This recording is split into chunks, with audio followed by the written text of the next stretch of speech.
अस्सलामुअलैकुम सब भाई, कैसे हैं? उम्मीद है ठीक होंगे। अच्छा, जैसे कि कल के व्लॉग में हमने बताया था कि हम मेहरान की फ्यूल एवरेज, रोड ग्रिप और एसी वर्किंग के बारे में हम टेस्ट ड्राइव करेंगे। और मैं सुबह उठा हूँ, उठने के बाद टाइम देखा, टाइम देखने के बाद मैंने पहले जाना था लाहौर, फिर जाना था कसूर। वापसी पर लाहौर मैंने एक बिल्डिंग में ली थी हॉस्पिटल बनाने के लिए, और साथ ही इस टिनोर में हमें गाड़ी के बारे में इल्म हो जाता। उसके बाद मैं निकला हूँ गाड़ी भाई पे दिया चलाने के लिए। चलाने के बाद मैंने 15 लीटर पेट्रोल लगाया गाड़ी में और मैं लाहौर के लिए निकला हूँ। लाहौर में जाते हुए हमारी इस बारे में डिस्कस होती रही है कि गाड़ी की फ्यूल एफिशिएंसी और ग्रिप की सारा से। इसके बाद हम पहुँचे लाहौर। लाहौर पहुँच के मैंने बिल्डिंग देखी है। बिल्डिंग है 5 मकान। इसके ओनर बहुत ही अच्छे थे, बहुत अच्छा हमारा एग्रीमेंट हुआ बिल्डिंग का इनके साथ। बिल्डिंग सारी देखने के बाद मुझे बहुत पसंद आई। उसके बाद वापस निकलने के बाद मैंने गाड़ी को ड्राइव करना शुरू किया है। फिर हमने जाना था कसूर। कसूर के बाद फिर हम जो है उधर से हमने कुछ सामान लेना था। लेने के बाद फिर हम इसी बारे में डिस्कस करते आए हैं।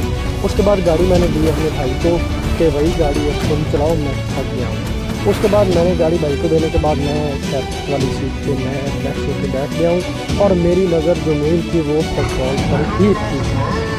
रोड ग्रिप तो मेहरान की बॉस गाड़ी आपको पता है बहुत अच्छी है। उसके बाद हमारा जो मेन टारगेट था वो ये था कि हमें ये फ्यूल एफिशिएंसी क्या देती है, क्योंकि ये गाड़ी मेरे पास जो 2 साल से है और मैंने कभी इसका कोई ऐसा टेस्ट ड्राइव नहीं किया। और उसके बाद मैं घर पहुँचा हूँ। घर पहुँचने के बाद मैंने इसका सारा हिसाब लगाया, मैंने पेट्रोल कितना डलवाया था। डलवाने के बाद फिर इसमें हमें छोटा भी चली है, लॉन्ग पे भी चली है, हमें फ्यूल एफिशिएंसी इसकी कैसी आई है, कितनी एवरेज की है इसने पर लीटर, और सारा फाइनल करने के बाद अब नेक्स्ट व्लॉग में आपको बताऊंगा। में जो हमारा टॉपिक था वो था कि मेहरान गाड़ी कितनी एवरेज करती है, जिसमें लॉन्ग भी चलती है और सिटी में भी चलती है। शहर में कितनी एवरेज देती है और इसका जो हमने फिर इसके बाद एक कंपैरिजन करना है। फिर हम ऑल्टो को देखेंगे, कल्टस को देखेंगे। तो मैंने आज पेट्रोल डलवाया था गाड़ी में।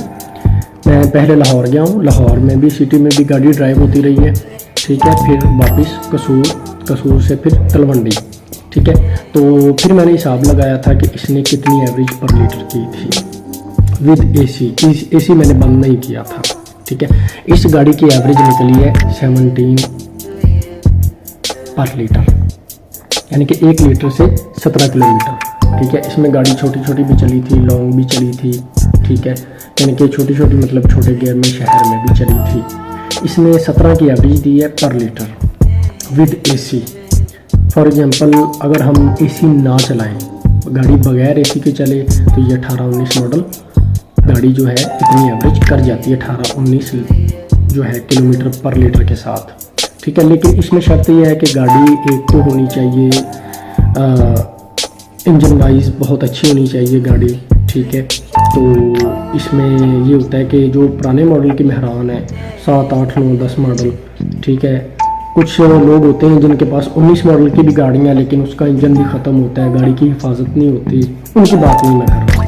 अब मेरे पास जो पर्सनल गाड़ियाँ वो 2 हैं, एक कल्टस है और एक मेहरान है, ठीक है। अब कल्टस की फ्यूल एवरेज मेरी ये आई है, ठीक है। रोड ग्रिप भी ठीक है गाड़ी की। एसी इसका कितना होता है वो मैंने आपको कल के व्लॉग में बताया था कि अगले 2 बंदे तो मुकम्मल तौर पे कंफर्टेबल हैं और पिछलों को एसी का फ़ायदा नहीं होता, क्योंकि छोटी गाड़ी है। और बाकी दूसरे नंबर पे मेहरान तो बॉस गाड़ी है, आज से 15 साल पहले भी बॉस थी और आज भी बॉस गाड़ी है, ठीक है। इसकी फ्यूल एवरेज जो मैंने आपको बता दी है वो इतनी है, जिसमें लॉन्ग भी शॉर्ट भी, ठीक है। अब हमारा जो सेकंड व्लॉग होगा वो हमारा कल्टस का रिव्यू करेंगे, वो मैं आपको बताऊंगा, क्योंकि बहुत से लोगों का ये सवाल होता है कि 18 से 12 लाख के दरमियान 13 लाख तक गाड़ी कौन सी लेनी चाहिए, ठीक है। 12-13 लाख में कुछ लोग होंडा सिविक लेते हैं, जो 12-13 लाख में मिलती है वो थकी हुई गाड़ी होती है, इंजन उसका ख़त्म होता है। तो वो मकसद ये है कि आप वर्कशॉप के चक्कर ही लगाते रहते हैं। एक लियाना गाड़ी है वो तो बिल्कुल नहीं लेनी चाहिए। अगर आप लियाना गाड़ी लेते हैं तो फिर समझ लें कि आपको वर्कशॉप के साथ अटैच रहना पड़ेगा। हमारा टॉपिक के इन पैसों में ये 3 गाड़ियाँ ही रिजनेबल हैं, वो ठीक है, ये लेनी चाहिए इतने पैसों में, ठीक है। तो नेक्स्ट जो हमारा होगा उसमें हम देखेंगे कि कल्टस क्या फ्यूल एवरेज देती है, विद एसी रोड ग्रिप भी आपको बताऊंगा कैसी है, एवरेज भी बताऊंगा, फिर ऑल्टो, फिर आपको मैं ये तीनों गाड़ियां फाइनल करके फिर मैं आपको बताऊंगा कि तीनों में से कौन सी गाड़ी लेनी चाहिए। बाकी मेहरान काम नहीं निकालती, ठीक है, अच्छी कंडीशन की हो, इंजन उसका ठीक हो, मेहरान गाड़ी काम नहीं निकालती। उसके बाद इसका ये है कि इसके स्पेयर पार्ट्स बहुत सस्ते हैं, जैसे बंदे ने एक बाइक रखी हुई है इस तरह इसका खर्च है, ठीक है।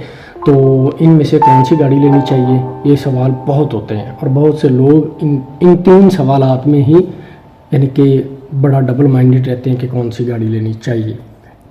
और ये जो प्राइस है ना 9, 10, 11, 12, 13 लाख, इस प्राइस में इन तीन गाड़ियों के अलावा कोई गाड़ी नहीं लेनी चाहिए।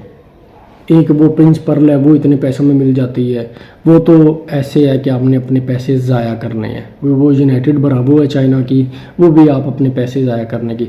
अगर आप इतने पैसों में बड़ी गाड़ी लेते हैं मतलब वो थकी होगी, इंजन ख़त्म होगा, वो आप पहले 2 लाख ऊपर लगाएंगे, लगाने के बाद फिर भी आप वर्कशॉप के चक्कर लगाते रहेंगे, ठीक है। तो मेहरान की मैंने आपको फ्यूल एवरेज बताई है, इसके स्पेयर पार्ट्स बहुत सस्ते हैं, वो भी मैंने आपको बता दिए है क्योंकि ये मेरे पर्सनल यूज़ में हैं। अब सुबह के व्लॉग में हम देखेंगे कि कल्टस हमको कितनी एवरेज देती है, ठीक है, विद एसी, ठीक है, क्योंकि हमने विद एसी इनका कंपैरिजन करना है।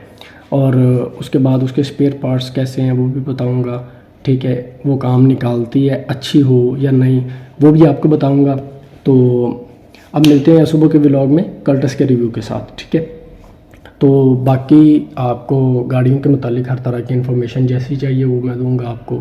और अगर आपने इन्वेस्टमेंट करनी है तो किस फील्ड में करनी चाहिए, कितने पैसों में कौन सा बिज़नेस करना चाहिए, वो सब चीज़ें भी मैं आपको बताऊंगा। तो बाकी इसमें जो मेहरान गाड़ी है वो अगर आपने मेहरान गाड़ी लेनी है तो कोशिश करें कि 15 मॉडल से ऊपर लें। 15, 16, 17, 18, 19 में आके बंद हो गई थी। अच्छी कंडीशन की तगड़ा इंजन हो गाड़ी का, ये गाड़ी आपको तंग नहीं करती, ठीक है। लेकिन हम कंपैरिजन पे बात कर रहे हैं, सुबह हम कल्टस को देखेंगे क्योंकि मैंने सुबह भी लाहौर जाना है, तो मैं सुबह कल्टस पे जाऊंगा, फिर देखते हैं कि कल्टस गाड़ी क्या करती है, कितनी एवरेज निकालती है, क्योंकि मैंने कभी इसका इस तरह से प्रैक्टिकली तजर्बा नहीं किया, लेकिन अब कर रहा हूँ। आज मेहरान का किया, कल्टस का, फिर ऑल्टो का करेंगे, फिर देखेंगे। तो मेरे साथ अटैच रहिए, मेरे चैनल को सब्सक्राइब करें, अगर वीडियो अच्छी लगी हो लाइक करें, फॉलो करें, शेयर करें, ठीक है। तो अल्लाह पाक आपको खुश रखे और सब भाइयों को मेरी तरफ से एडवांस ईद मुबारक। अल्लाह पाक आपको खुश रखे, अपने फैमिली के साथ आप सबके माँ बाप को आपके सर पे सलामत रखे, सब बहन भाई आपस में खुश रहें, अल्लाह पाक बुरी नज़र से महफूज फरमाए। तो मिलते हैं सुबह के ब्लॉग में कल्टस के रिव्यू के साथ। खुश रहें, अल्लाह हाफिज़, और मेरे चैनल को सब्सक्राइब करना ना भूलिएगा।